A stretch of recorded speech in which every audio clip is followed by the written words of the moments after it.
Most of us wouldn't realize when a manipulator tries to control us. It happens without us realizing it. And usually, we won't catch it until it's already happened. Maybe there's an uncomfortable, uneasy feeling in our gut that won't go away. But often, manipulators trap us into agreeing with them or have us play right into their plan. The goals of a manipulator are easy to pinpoint. They generally want to 1. Avoid being confronted, 2. Put you on the defensive, 3. Make you doubt yourself and your perceptions, 4. Hide their aggressive intent, 5. Avoid responsibility, and 6. Avoid having to change their behavior. And many of them are successful. But how is it done?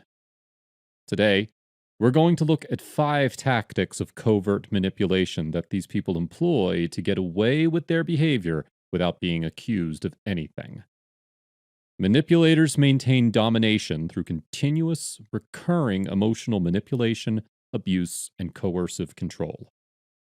However, if you don't know what's going on, it would be hard to catch them in the act. Some manipulators are so good at it, they'll get away with it for years before anyone starts to catch on.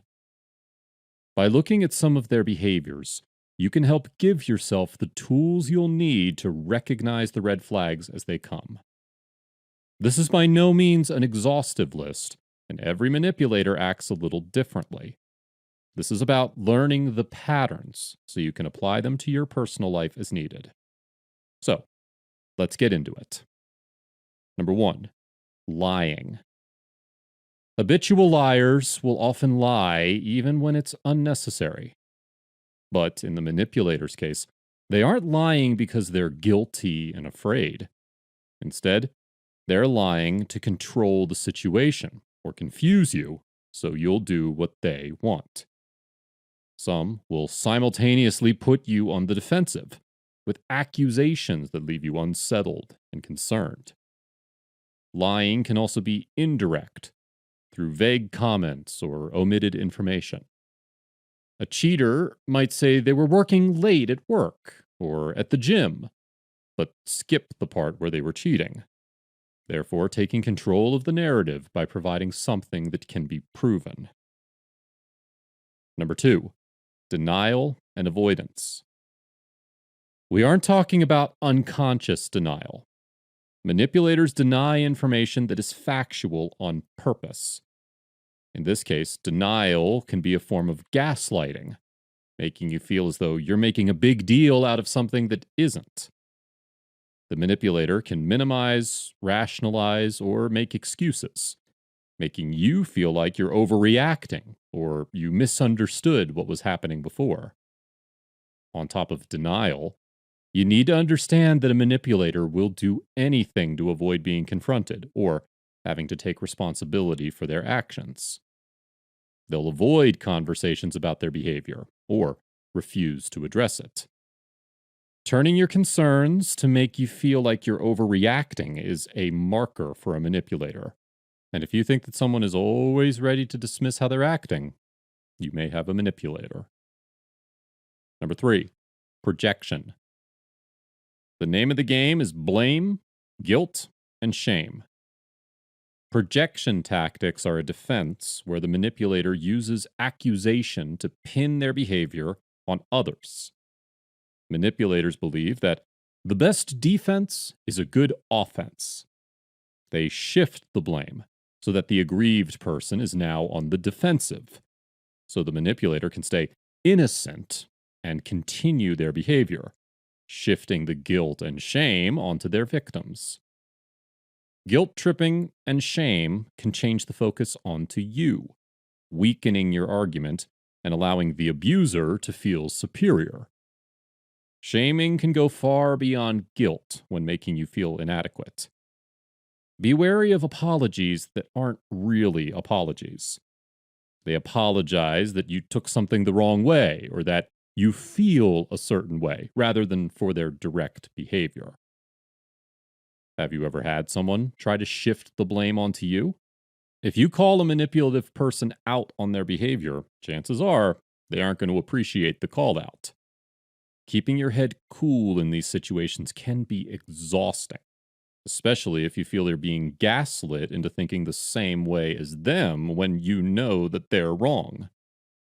Let us know how you might have dealt with it in the past, or if you're dealing with these behaviors now in your life. There's no shame in admitting there's a problem, even if it's not a new one. We'd love to hear your stories down below in the comments. While you're down there, if you're enjoying this video, make sure you leave a like down below to let us know you want to see more just like this. Number 4, playing the victim. Distinct from victim blaming, this is a poor me tactic meant to arouse your guilt and sympathy. The manipulator will prey on your good nature and your desire to help them. This behavior succeeds in making it feel like they're the victim of this behavior or another. People with more disordered personalities may threaten self-harm if you leave, making you feel like their well-being is your responsibility. And if they harm themselves, it's your fault. This doesn't need to be a violent offense, but if someone is putting the burden of their healthy being on your hands, it takes away their responsibility for their actions onto you. And number 5, intimidation. Finally, we have intimidation. This doesn't always mean direct threats. Intimidation can be achieved with a look or tone, or with statements that threaten your well-being like, "I always get my way," or "No one's irreplaceable." Intimidation provokes fear, even without saying they're going to do something, making you feel like your retaliation will harm you in some way, be it mental or physical. If you threaten to leave your partner, and they make you question whether your behavior will end poorly for you, or say something along the lines of, "So-and-so left their partner and lost their house and everything." Even if you haven't threatened anything, if the manipulator feels their control slipping, they may try to preemptively place the fear in your mind so you don't get any ideas. These are destructive tactics, even when not done in the extreme.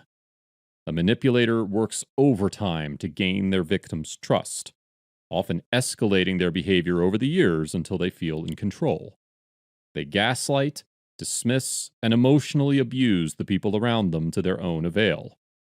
And sometimes, when caught doing these behaviors, will put the brunt of the blame on the people around them, so they don't have to admit to their own faults.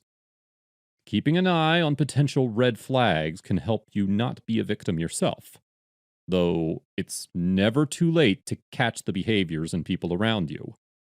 Just because someone has always been like that is no reason to put up with that kind of behavior once you recognize it. Establishing boundaries or putting distance between you and your manipulator will help you realize how their behaviors affect you. After all of this time, this may be a surprising revelation to remember, or sometimes, in the case of an emotionally manipulative partner or parent, what it's like without their influence on your mental health. That's going to be all for today. If you want to see more videos like this on the dark side of psychology, make sure to leave a like on this video and subscribe to the channel with post notifications. This has been Psych 101, and we'll see you next time.